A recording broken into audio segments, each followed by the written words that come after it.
Bismillahirrahmanirrahim. Assalamu alaikum. I am Muhammad Ishfaq Maharvi, Professor of Chemistry at Government Postgraduate College Chishtiyan. Today I have tried to explain the basic concepts related to electrochemistry in the form of multiple choice questions which are frequently asked by FPSC, PPSC, MDCAT, ECAT, NUST, NUMS, etc. examinations.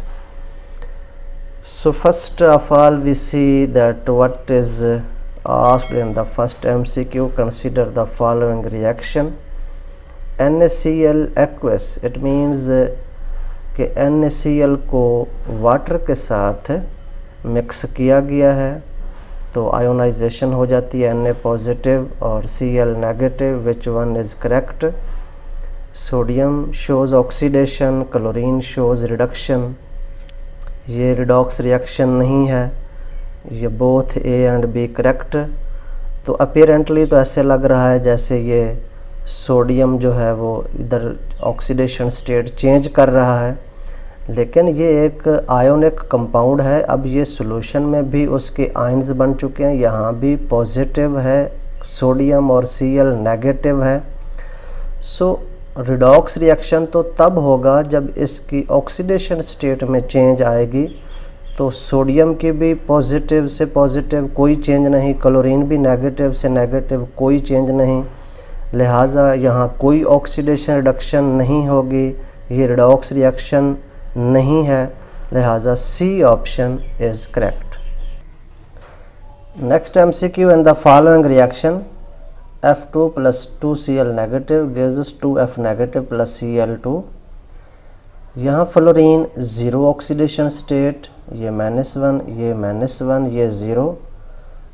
और वैसे भी electrochemical series में आप जानते हैं कि standard reduction potential fluorine का सबसे ज़्यादा है, लिहाजा ये बेस्ट ऑक्सीडाइजिंग एजेंट है. तो ये फ्लोरीन यहाँ ऑक्सीडाइजिंग एजेंट के तौर पर एक्ट कर रहा है, ये इस क्लोराइड आयन को ऑक्सीडाइज कर रहा है, ख़ुद रिड्यूस हो रहा है. ऑक्सीडाइजिंग एजेंट वही होता है जो दूसरों को ऑक्सीडाइज करे और ख़ुद रिड्यूस हो. तो यहाँ से पता चला कि फ्लोरीन क्लोराइड आयन की ऑक्सीडेशन कर रहा है, क्लोराइड आयन फ्लोरीन की रिडक्शन कर रहा है, क्लोराइड आयन ख़ुद ऑक्सीडाइज हो रहा है. ज़ीरो से -1 तक आना डिक्रीज़ इन ऑक्सीडेशन स्टेट का मतलब रिडक्शन होता है. -1 से 0 तक जाना increase in oxidation state oxidation होता है. तो फ्लोरीन इज इटसेल्फ रिड्यूस्ड, ये भी ठीक है. क्लोराइड आयन रिड्यूसेस फ्लोरीन, ये भी ठीक है. तो यहाँ पर ऑक्सीडेशन और रिडक्शन दोनों रिएक्शंस हो रहे हैं, तो ये रिडॉक्स रिएक्शन है. तो लिहाजा यहाँ पर D option is correct, all of these. Which group of elements shows -1 to +7 oxidation state? अब आप याद रखें कि जिस ग्रुप के जितने वैलेंस इलेक्ट्रॉन्स होते हैं उस ग्रुप के एलिमेंट्स उतनी मैक्सिमम ऑक्सीडेशन स्टेट शो कर सकते हैं. फॉर एग्जांपल ग्रुप 4 है तो ये मैक्सिमम ग्रुप +4 तक ऑक्सीडेशन स्टेट शो कर सकता है, 5 वाले +5 तक, यानी maximum oxidation state is related to group number. 6 वाले +6 तक और 7 वाले +7 तक. तो यहाँ पर ये जो ग्रुप 4 वाले हैं एलिमेंट्स, ये -4 से +4, ये 5 वाले -3 से +5, ये 6 वाले -2 से +6, और ये जो ग्रुप 7A के एलिमेंट्स जो हेलोजेंस हैं फ्लोरीन, क्लोरीन, ब्रोमीन, आयोडीन, ये इलेक्ट्रॉन गेन करने की एबिलिटी रखते हैं. तो एक इलेक्ट्रॉन इनको चाहिए इनका ऑक्टेट कंप्लीट करने के लिए. तो -1 से लेकर ये +7 तक की ऑक्सीडेशन स्टेट्स को ये शो कर सकते हैं. तो लिहाजा D option is correct. Next MCQ. The oxidation state of oxygen is +1 in OF2, O2F2, ClO2, KO2. अब यहाँ पर ये जहन में रखें कि रूल है कि जो ज़्यादा इलेक्ट्रोनेगेटिव एलिमेंट होगा वो नेगेटिव ऑक्सीडेशन स्टेट रखेगा. तो यहाँ पर फ्लोरीन मोर इलेक्ट्रोनेगेटिव है, लिहाजा ऑक्सीजन यहाँ पॉजिटिव होगा. यहाँ भी ऑक्सीजन पॉजिटिव होगा, लेकिन यहाँ ऑक्सीजन नेगेटिव होगा, यहाँ ऑक्सीजन नेगेटिव होगा। हमने देखना है पॉजिटिव, तो इन दोनों को इग्नोर कर दें। अब इसमें फ्लोरीन -1 है तो ये -2 हो जाएगा टोटल F2 की वजह से, ये +2 हो जाएगा। लेकिन यहाँ पर -2 और ये +2, तो एक पर जो ऑक्सीडेशन स्टेट होगी, क्योंकि oxidation state is related to single element. आपने सिर्फ सिंगल एलिमेंट को देखना है, एक एटम जो है एलिमेंट में उसको आपने देखना है, एक ऑक्सीजन पर कितना होगा, ये +1, लिहाजा यहाँ B option is correct. Next MCQ, which pair of compounds has positive oxidation number of chlorine. वही प्रीवियस MCQ की बेस पर के ऑर्डर ऑफ जो इलेक्ट्रोनेगेटिविटी है, फ्लोरीन हाईएस्ट इलेक्ट्रोनेगेटिव, उसके बाद ऑक्सीजन, फिर क्लोरीन। तो जब फ्लोरीन और ऑक्सीजन के साथ कोई बॉन्डिंग बना रहा होगा तो उस वक्त क्लोरीन पर पॉजिटिव चार्ज आएगा, क्योंकि फ्लोरीन और ऑक्सीजन दोनों क्लोरीन से ज़्यादा इलेक्ट्रोनेगेटिव हैं। तो यहाँ पर NaCl और AlCl3 में ये दोनों क्लोरीन नेगेटिव हैं। ClO2 ऑक्सीजन आ गया तो यहाँ क्लोरीन +4 है। यहाँ फ्लोरीन आ गया -3, ये क्लोरीन +3। यहाँ HCl में तो नेगेटिव है, लेकिन यहाँ पर क्लोरीन पॉजिटिव है। हमने वो पेयर सिलेक्ट करना जिसमें दोनों क्लोरीन पॉजिटिव हों, लिहाजा यहाँ पर जो बी ऑप्शन है वो करेक्ट है। नेक्स्ट MCQ, ऑक्सीडेशन स्टेट या oxidation number of sulphur in S4O6 two negative tetrathionate, -2, +2, +6, +2.5। अब इसमें याद रखना कि ऑक्सीडेशन स्टेट्स नेगेटिव, पॉजिटिव, 0 और फ्रैक्शन में भी हो सकती हैं। तो यहाँ इसकी जो ऑक्सीडेशन स्टेट है सल्फ़र की, वो अगर आप कैलकुलेट करना चाहें तो ये 4 into oxidation number of sulphur, उसकी 4 उसके नंबर है, और ये 6 है तो 6 into oxidation number of oxygen. Total जो पर चार्ज है पूरे आयन का वो -2 है। तो अननोन को x के साथ शो कर लेते हैं। ऑक्सीडेशन नंबर ऑक्सीजन -2 है, तो ये 4x -12 इज़ इक्वल टू -2। अब वो 12 उस साइड पर ले जाएंगे तो प्लस हो जाएंगे, और 4x इज़ इक्वल टू +10। 4 को दोनों साइडों पर डिवाइड कर देंगे तो 4x/4 और +10/4। तो यहाँ पर x इज़ इक्वल टू +2.5। तो यहाँ पर फिर जो ऑप्शन है वो D option is correct. Next MCQ, the oxidation number of iron in Fe3O4 is +2 +3 +8/3 -8/3। अब यहाँ पर जो ऑक्सीजन है वो -2 × 4 -8, यहाँ +8 में 3 आयरन को आपने +8 को 3 पे डिवाइड करके एक आयरन का ऑक्सीडेशन नंबर फाइंड करके बताना होता है। तो एक आयरन का क्या होगा, +8/3। तो यहाँ पर C option is correct. Consider the following equation, 3Fe + 4H2O Fe3O4 + 4H2। Find the number of electrons lost और गेन ड्यूरिंग द चेंज। इस पूरे रिडॉक्स रिएक्शन में पहले तो ये देखें क्या ये रिडॉक्स रिएक्शन है भी कि नहीं। आयरन 0 से यहाँ पर +8/3 होता है, क्योंकि ये -2 × 4 -8, ये +8, और एक आयरन जो है वो +8/3 होगा। तो 0 से +8/3 ऑक्सीडेशन स्टेट में इंक्रीज़ आना, ये ऑक्सीडेशन है। और यहाँ पर जो H है वो +1 होता है वाटर में, यहाँ H 0 है, तो +1 से 0 में जाना डिक्रीज़ इन ऑक्सीडेशन स्टेट, ये रिडक्शन है। तो आयरन की ऑक्सीडेशन और हाइड्रोजन की रिडक्शन हो रही है। तो एक बैलेंस्ड रिडॉक्स रिएक्शन में नंबर ऑफ़ इलेक्ट्रॉन्स जो लॉस्ट या गेंड होते हैं वो इक्वल होते हैं। तो हमने देखना है कि यहाँ पर अगर आयरन को देखें तो आयरन 0 से +8/3 यानी एक आयरन जो है वो +8/3 इलेक्ट्रॉन जो है वो लूज़ कर रहा है। तो 3 कितने करेंगे टोटल, तो उस +8/3 को 3 से मल्टीप्लाई कर देंगे तो 8 इलेक्ट्रॉन्स आ जाएंगे। तो इस तरह से आप इधर हाइड्रोजन को भी देख सकते हैं।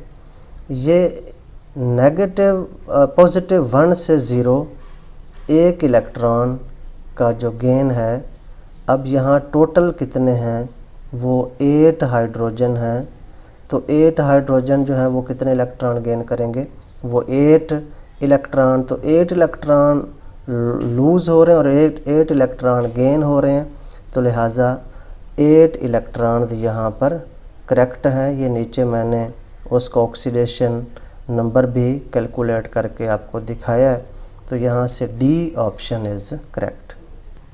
Next MCQ, which one is not electrolytic conductor. Conductor वो होता है जिसमें से करंट इलेक्ट्रिसिटी पास हो जाए। और कंडक्शन की दो जो है ना वो रीज़न्स हैं, या तो फ्री इलेक्ट्रॉन्स होने चाहिए या फ्री आयंस होने चाहिए। इलेक्ट्रोलिटिक कंडक्टर वो होता है जिसमें फ्री आयंस की वजह से करंट पास हो, और मेटेलिक कंडक्टर वो होता है जिसमें फ्री इलेक्ट्रॉन्स की वजह से करंट पास हो। अब यहाँ पर इलेक्ट्रोलिटिक कंडक्टर कौन सा है जिसमें आयंस नहीं, आयंस की वजह से जिसमें करंट पास नहीं हो, तो आयंस नहीं होने चाहिए। एक्वस सॉल्यूशन ऑफ NaNO3 में भी आयंस होते हैं। ये क्यूप्रिक क्लोराइड में भी आयंस होंगे, कॉपर और क्लोराइड।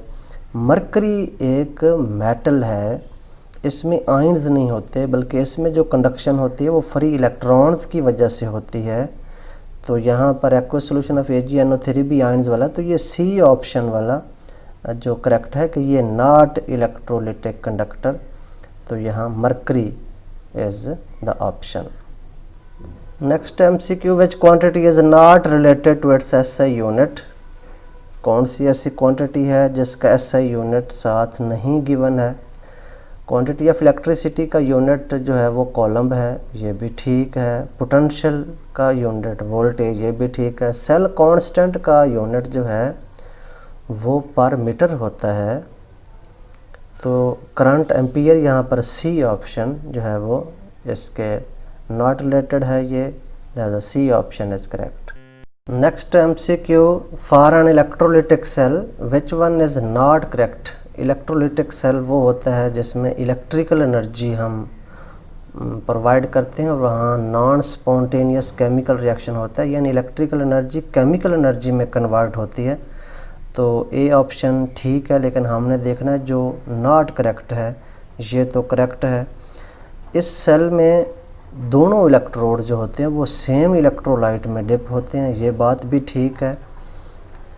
यहाँ अगर आ जाता है ना 2 electrodes are in different electrolytes, तो फिर वो भी इससे रिलेटेड नहीं होना था, ये सेम इलेक्ट्रोलाइट का होना ये भी शर्त है। Non spontaneous redox reaction occur, ये भी ठीक है। और अगर आ जाता है ना नॉन स्पॉन्टेनियस डीकम्पोजिशन रिएक्शन, तो फिर वो भी नॉट करेक्ट होना था। ये नॉन स्पॉन्टेनियस के साथ साथ रिडॉक्स रिएक्शन का होना शर्त है। एसिड बेस रिएक्शन अगर होता तो वो भी नॉट करेक्ट होता, क्योंकि रिडॉक्स रिएक्शन होना था। साल्ट ब्रिज इज़ रिक्वायर्ड, नहीं, साल्ट ब्रिज हमें रिक्वायर नहीं होती इलेक्ट्रोलिटिक सेल में। तो यहाँ D option is correct. Next MCQ, which one is not involve during electrolysis in the electrolytic cell. Electrolytic cell में इलेक्ट्रोलिसिस के दौरान कौन सी चीज़ है जो इन्वॉल्व नहीं होती। ये जो हाइड्रोजन गैस है ये जब भी इवॉल्व होगी, यानी अगर इवॉल्व होगी तो एनोड पे नहीं होगी, कैथोड पे होगी, क्योंकि वहाँ एक्वस सॉल्यूशन में वाटर होता है। तो ये H पर पॉजिटिव चार्ज होता है, तो ये पॉजिटिव चार्ज की वजह से ये हमें हासिल होगा अक्सर कैथोड पे। और metal deposited at anode, metal जब भी डिपॉजिट होगा वो कैथोड पे होगा। एनोड वाला मेटल जब हम प्योरीफिकेशन करते हैं तो ये डिज़ोल्व होता जाता है। तो मेटल के केस में अगर मेटल डिपॉजिट होगा तो वो कैथोड पे होगा पॉजिटिव चार्ज की वजह से। ये जो गैसेस हैं ये इलेक्ट्रोनेगेटिव एलिमेंट्स होते हैं और इलेक्ट्रोनेगेटिव एलिमेंट्स जो हैं जब ये आयनिक फॉर्म में होंगे तो ये नेगेटिव आयन्स बनाएंगे वहाँ पर। तो यहाँ पर ये OH नेगेटिव या NO3 नेगेटिव या Cl नेगेटिव, Br नेगेटिव, तो ये नेगेटिव जो है वो चीज़ें एनोड की तरफ मूव करती हैं, ये कैथोड पे कलेक्ट नहीं होती। लिहाजा ये तीनों ऑप्शन जो हैं वो इन्वॉल्व नहीं होते, लिहाजा D option is correct. Next MCQ है, first strip of copper metal is placed in a solution of FeSO4। ये फेरस सल्फेट है, Fe+2 है, ये सल्फेट -2 है। तो क्या copper will be deposited, iron is precipitated out, copper and iron both dissolve, no reaction takes place. Reactivity का जो criterion है वो ये है कि जो metal standard reduction potential lower रखती है और यहाँ हायर रिडक्शन पोटेंशियल वाला एलिमेंट मौजूद है, तो वो लोअर रिडक्शन पोटेंशियल वाली मेटल इसको डिस्प्लेस कर सकेगी, अदरवाइज नहीं करेगी। यह सिंपली हम इलेक्ट्रोकेमिकल सीरीज़ अगर स्टैंडर्ड रिडक्शन पोटेंशियल के इंक्रीजिंग ऑर्डर में अगर हम कंसीडर कर लें, फॉर एग्जांपल, तो हाइड्रोजन से जो ऊपर वाले जो एलिमेंट्स होते हैं उनका स्टैंडर्ड रिडक्शन पोटेंशियल लो होता है और नीचे वालों का स्टैंडर्ड रिडक्शन पोटेंशियल ज़्यादा होता है। ऊपर वाली ज़्यादा एक्टिव मेटल्स होती हैं, नीचे वाली लेस एक्टिव मेटल्स होती हैं। इलेक्ट्रोकेमिकल सीरीज़ में आयरन +2 ऊपर लाई करता है, जबकि जो कॉपर है इसके साथ फार्ग अगर रिएक्ट होता तो Cu+2 बनता। Cu+2 या Cu+1 आयरन से नीचे लाई करते हैं, तो लिहाजा यहाँ copper is unable to displace iron, कोई रिएक्शन यहाँ नहीं होगा, लिहाजा D option is correct. When copper and silver electrodes are dipped in their own ions and are interconnected, then तो current flows from silver to copper, copper acts as anode, silver acts as anode, none of these. Copper जो है उसका standard electrode potential जो है वो less है, कम है, lower है। सिल्वर का स्टैंडर्ड इलेक्ट्रोड पोटेंशियल ज़्यादा है। जो लेस स्टैंडर्ड रिडक्शन पोटेंशियल वाले लो वाले हैं वो एनोड के तौर पर एक्ट करते हैं और हायर स्टैंडर्ड इलेक्ट्रोड पोटेंशियल वाली चीज़ें जो मेटल हैं वो कैथोड के तौर पर एक्ट करते हैं। तो कॉपर एनोड होगा और जो सिल्वर है वो कैथोड होगा। तो यहाँ पर copper acts as anode, B option is correct. Next MCQ, select the apparatus instrument to measure the quantity of electricity and current strength. इन दोनों को मेजर करने के लिए क्या पोटेंशियोमीटर, कोलोमीटर, एमीटर, स्टेलेग्मोमीटर। तो कोलोमीटर जो है ये ऐसा इंस्ट्रूमेंट है जो क्वांटिटी ऑफ इलेक्ट्रिसिटी और करंट स्ट्रेंथ को मेजर करता है, B option is correct. The electrode reactions depend upon, nature of solvent पर भी डिपेंड करते हैं, टाइप ऑफ इलेक्ट्रोड पे भी डिपेंड करते हैं, वोल्टेज अप्लाइड पे भी डिपेंड करते हैं। तो ऑल ऑफ दीज यहाँ पर ऑप्शन। इसके अलावा कंसंट्रेशन पे भी डिपेंड करते हैं, नेचर ऑफ आयंस पे भी डिपेंड करते हैं, टेम्परेचर पे भी डिपेंड करते हैं। तो ये सब फैक्टर्स आपके जहन में होने चाहिए, लिहाजा all of these option is correct. Next question is the cell voltage is related to equilibrium constant as E0 is equal to 0.059/n log K। If E is positive then K greater than 1 होना चाहिए, K less than 1 होना चाहिए, K equal to 1 होना चाहिए, K equal to 0 होना चाहिए। अब अगर यहाँ 1 पुट करते हैं तो log 1 0 होगा और ये वैल्यू सारी 0 से मल्टीप्लाई होकर जो सेल वोल्टेज है वो भी 0 हो जाएगी। लिहाजा यहाँ पर K की वैल्यू 1 से ग्रेटर देन होनी चाहिए, सो A option is correct. Next MCQ, when 1 Faraday is passed through aqueous NaCl solution, the one equivalent of which one is not produced? Sodium hypochloride, chlorine, hydrogen, sodium hydroxide.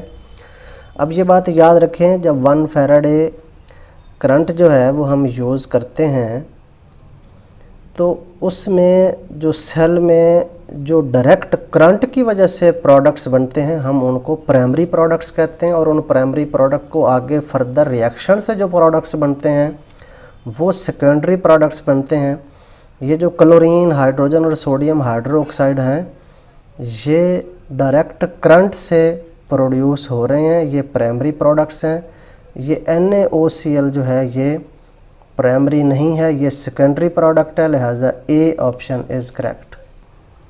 Next MCQ, which statement is correct? कौन सी statement है जो correct है? Equivalent conductance increases with dilution, ये भी ठीक है। Specific conductance decreases with dilution, ये भी ठीक है। Unit of molar conductance is siemens centimetre square per mole, यहाँ पर ओम भी हो सकता है।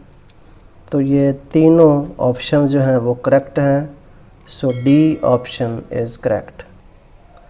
Next MCQ, calculate the coulombs of electricity required to reduce 0.05 moles of BiO3 negative to Bi3 positive. ये 96500 कॉलम्स हैं, 9650 कॉलम्स हैं, 193000 कॉलम्स हैं, 4825 कॉलम्स हैं। इसके लिए आपको देखना होगा कि ये जो BiO3 नेगेटिव में बिस्मथ का ऑक्सीडेशन स्टेट कितना है, तो यहाँ पर अगर हम कैलकुलेट करें तो ये बिस्मथ जो है वो +5 है। +5 से 2 इलेक्ट्रॉन ये गेन करके Bi3 पॉजिटिव बनता है, यानी रिडक्शन हो रही है। उसने ऊपर भी मेंशन किया कि रिड्यूस हो रहा है। अब 1 मोल BiO3 नेगेटिव हो तो ये जो रिक्वायर कर रहा है चार्ज वो 2 का डिफरेंस है, तो वो 2 जो है वो इलेक्ट्रॉन्स मल्टीप्लाई 96500 कॉलम्स, और उसने गिवन दिए हैं 0.05 मोल्स, तो इससे मल्टीप्लाई कर दें तो ये 9650 कॉलम्स बन जाएंगे। और 9650 कॉलम्स में कौन सा ऑप्शन बन रहा है? ये बीटा, जो B option is correct. Next MCQ, which mass of species will require more quantity of electricity during its deposition, कि कौन सी स्पीशीज़ है जो ज़्यादा इलेक्ट्रिसिटी की क्वांटिटी रिक्वायर करेगी डेपोज। हम देख लेते हैं कि इनके ग्राम इक्विवेलेंट कितने हैं। अब ये जो 9 ग्राम ऑफ एल्युमिनियम है, अब एल्युमिनियम आपको पता होना चाहिए कि 3rd ग्रुप से बिलोंग करता है। ये अपने वैलेंसी जो है वो इसकी 3 है, यानी जब भी ये बॉन्ड बनाएगा तो ये 3 इलेक्ट्रॉन लूज़ करेगा। तो 1 ग्राम इक्विवेलेंट जो मास होता है इसका 27 है, तो इसके जो वैलेंसी है, जो इलेक्ट्रॉन लॉस या गेन, उस पर हम डिवाइड करें तो इसका 1 ग्राम इक्विवेलेंट बनता है। तो इस एल्युमिनियम का 27/3 करेंगे तो 9 ग्राम, ये इसका 1 ग्राम इक्विवेलेंट है। अब ये 20 ग्राम ऑफ कैल्शियम है, कैल्शियम का 40 होता है ग्राम पर मोल। कैल्शियम 2nd ग्रुप से बिलोंग करता है, 2nd A से। ये 2 इलेक्ट्रॉन इसके वैलेंस शेल में होते हैं, ये 2 इलेक्ट्रॉन लूज़ करने की एबिलिटी रखता है। तो 40/2 करेंगे तो 20 ग्राम, ये भी इसका 1 ग्राम इक्विवेलेंट है। 23 ग्राम ऑफ सोडियम, सोडियम जो है वो ग्रुप 1A से बिलोंग करता है, इसका 1 इलेक्ट्रॉन है जो इसके वैलेंस शेल में है। ये 1 इलेक्ट्रॉन लूज़ करेगा, इसकी वैलेंसी 1 है। तो हम ये 23 को 1 पे डिवाइड करेंगे तो 23 ही आएगा। तो ये जो 9, 20 और 23 हैं ये इनके 1 ग्राम इक्विवेलेंट्स हैं, लिहाजा ऑल विल रिक्वायर 1 फैराडे, तो डी ऑप्शन इज़ करेक्ट।